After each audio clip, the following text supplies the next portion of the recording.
Bismillahirrahmanirrahim. Assalamualaikum warahmatullahi wabarakatuh. Salam Om Swastiastu, Namo Buddhaya, salam kebajikan. Perkenalkan, nama saya Zorif Dava Ananda dengan NIM 15036210057. Di sini saya akan memaparkan tugas 3 saya dari mata kuliah Strategi dan Media Pembelajaran. Nah, untuk tugas 3 ini, yang pertama itu tentukanlah satu kompetensi dasar di salah satu mata pelajaran di SMK, khususnya ranah PTB. Lalu yang kedua, buatlah sebuah analisis isi atau konten dari mata pelajaran tersebut. Lalu yang ketiga, berdasarkan analisis isi atau konten dari mata pelajaran tersebut, tentukanlah strategi dan atau media atau model pembelajaran apa yang cocok untuk digunakan. Lalu kemukakanlah alasan dan argumen disertai data dan fakta berdasarkan hasil riset. Nah, yang terakhir presentasikan secara individual dan unggah di channel Indonesia Study Center atau ISC. Oke, masuk ke tugasnya. Yang di sini saya mengambil mata pelajaran dasar-dasar konstruksi bangunan dan teknik pengukuran tanah dengan materi sambungan kayu dan kompetensi dasar menerapkan konsep sambungan kayu pada jenis konstruksi. Oke, lanjut ke konten. Nah, untuk isi kontennya sendiri, yang pertama yaitu pengertian sambungan kayu. Apa sih pengertian sambungan kayu? Apa sih sambungan kayu itu? Nah, di sini sambungan kayu itu merupakan dua batang kayu atau lebih yang disambungkan antara satu sama lain agar menjadi satu batang kayu yang panjang. Nah, untuk konten selanjutnya yaitu syarat-syarat sambungan kayu. Syarat-syarat sambungan kayu di sini saya mengambil 6. Yang pertama, yaitu sambungan kayu harus dibuat sesederhana mungkin namun kuat dalam memikul beban. Nah, lalu yang kedua yaitu menghindari menuki kayu yang dalam. Nah, lalu syarat dari sambungan kayu yang ketiga yaitu memperhatikan penempatan pada sambungan. Nah, lalu syarat-syarat sambungan kayu yang keempat yaitu tahan terhadap gaya yang bekerja pada kayu tersebut. Nah, lalu syarat-syarat sambungan kayu yang kelima, sambungan harus dibuat dengan pas sesuai dengan ukurannya. Nah, yang terakhir yaitu tidak menggunakan kayu yang cacat atau cacat kayu. Oke, selanjutnya yaitu jenis-jenis sambungan kayu. Nah, sambungan kayu dibagi menjadi beberapa jenis. Yang pertama yaitu sambungan kayu arah memanjang. Nah, sambungan kayu arah memanjang ini dibagi lagi menjadi beberapa jenis. Nah, yang pertama ada sambungan kayu bibir lurus, lalu ada sambungan kayu bibir lurus berkait, lalu ada sambungan kayu bibir miring, lalu ada sambungan kayu bibir miring berkait. Lalu ada sambungan kayu arah menyudut. Nah, sambungan kayu arah menyudut ini dibagi lagi menjadi beberapa jenis, yaitu yang pertama ada sambungan takikan lurus, lalu ada sambungan lurus dan lubang, selanjutnya ada sambungan lurus dan lubang dengan spot pen, selanjutnya ada sambungan takikan lurus ekor burung pada pertemuan. Nah, untuk sambungan kayu arah melebar, yang pertama yaitu ada sambungan lidah dan alur, lalu yang kedua ada lidah lepas dan alur, lalu yang ketiga ada lidah berspawning dan alur. Nah, yang terakhir ada sambungan kayu lidah miring. Nah, dalam mata pelajaran dasar-dasar konstruksi bangunan dan teknik pengukuran tanah dengan materi sambungan kayu, menurut saya itu dapat menggunakan model pembelajaran contextual learning.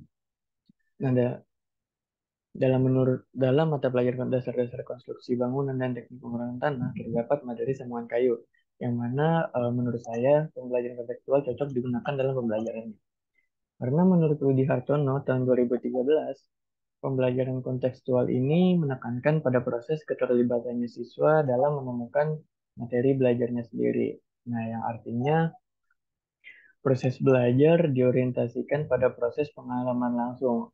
Nah, di sini yang dimaksud dari kontekstual yaitu proses belajar di mana para siswa ini menghubungkan dengan kehidupan sehari-harinya.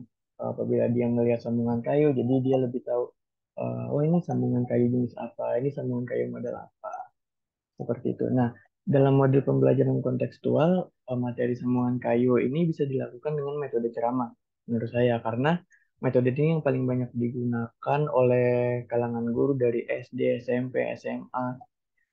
Namun metode ini juga menghemat biaya, namun lebih menguras energi dari gurunya itu sendiri. Nah, namun banyak para siswa yang merasa jenuh karena materi yang disampaikan dengan metode ceramah ini kurang menarik dan senantiasa membosankan. Nah, maka dari itu perlu adanya perkembangan media pembelajaran yang menarik. Nah, media pembelajaran yang menarik ini bertujuan untuk sehingga proses pembelajaran ini tidak membosankan. Nah, dan para siswa juga lebih tertarik dalam mempelajari materi yang diajarkan. Nah, dalam hal ini juga dijelaskan oleh Hazar Arsyad pada tahun 2011, yang mana beliau menjelaskan bahwasanya dalam proses belajar mengajar itu ada dua unsur yang penting, yaitu yang pertama metode pembelajaran dan yang kedua media pembelajaran.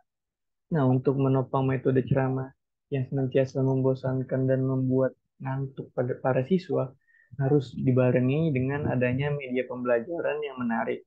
Seperti contohnya itu pemaparan video sambungan kayu, yaitu lalu selanjutnya ada PowerPoint yang menarik, dan juga ada video pembelajaran. Nah, selanjutnya yaitu, nah selain kontekstual, model pembelajaran PJBL juga merupakan pembelajaran yang menurut saya cocok digunakan dalam materi sambungan kayu. Nah, PJBL ini merupakan pembelajaran yang menggunakan proyek atau kegiatan sebagai medianya. Nah, PJBL ini memberikan kesempatan kepada para guru untuk mengelola pembelajaran di dalam kelas dengan menggunakan kerja proyek. Nah, kerja proyek ini merupakan tugas-tugas yang kompleks berdasarkan pada pertanyaan dan permasalahan yang menantang. Nah, PJBL ini menuntut siswa untuk merancang dan juga memecahkan masalah serta membuat keputusan untuk memutuskan sesuatu. Nah, tujuannya yaitu agar siswa memiliki kemandirian dalam menyelesaikan tiap tugas yang dihadapinya.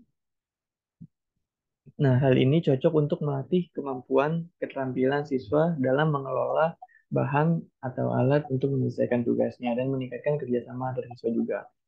Nah, tingkat keefektifan dari PJBL ini sebagai model pembelajaran dalam materi sambungan kayu juga bisa ditambahkan dengan dikembangkannya modul elektronik.